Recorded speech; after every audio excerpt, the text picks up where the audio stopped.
Welcome to Isreal'S World Podcast. This is episode 2. And today's topic is, a true prophet of God was revealed the secret name of the child to be born of a virgin. Before we get started, I'd like to give you a brief recap of episode 1, where we talked about Amos, chapter 3 verse 7, which says, "Surely the Lord God will do nothing, but he reveals his secrets to his servants the prophets." Let's cross-reference this with Deuteronomy, chapter 29 verse 29, where the prophet Moses prophesied that, "The secret things belong unto the Lord our God, but the things which are revealed belong unto us, and our children forever, that we may do all the words of this law." In this episode we will learn of a secret revealed to the prophet Isaiah. First, let me define the word secret. A secret is something that's hidden or unexplained. A mystery, something kept from the knowledge of others, or shared confidentially with a few. Today we will be focusing on a secret that was revealed to the prophet Isaiah in chapter 7 verse 14, which says, "Therefore, the Lord himself shall give you a sign. Behold, a virgin shall conceive, and bear a son, and shall call his name Emmanuel." From this particular verse, we will learn what the name Emmanuel means, and why this name was chosen during that time. Here's some background. In the days of Isaiah the prophet, after King Solomon's reign, the nation of Israel was divided. The 10 northern tribes formed their own country with the capital of Samaria.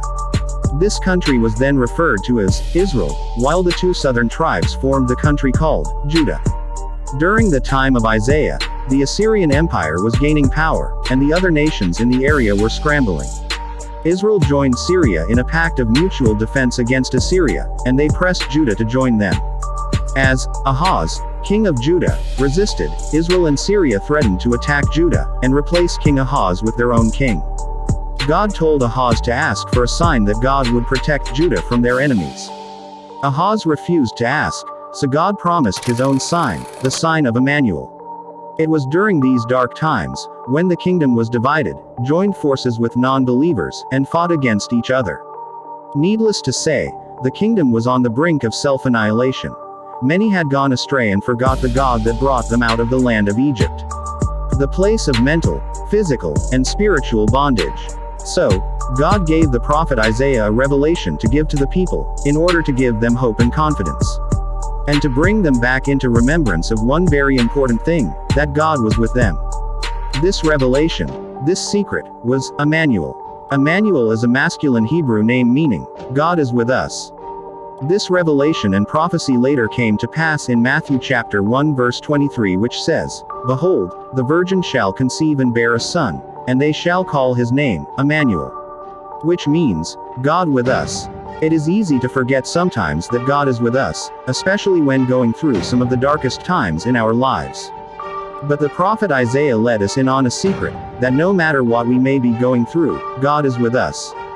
The conclusion of this episode 2 is that, Emmanuel is not only that secret chosen name that sprang up out of virgin darkness to bring us into the light, but also that name which is above all names that can even dare to open the eyes of the blind. As Isaiah also prophesied in chapter 9 verse 2, "The people who walked in darkness have seen a great light, those who were in a land of deep darkness, on them has light shone." O Emmanuel. I end this episode 2, hoping that it can help you on your spiritual journey. Stay tuned for our next episode. We will be studying Matthew chapter 1 verse 18 through 25. Peace I leave with you.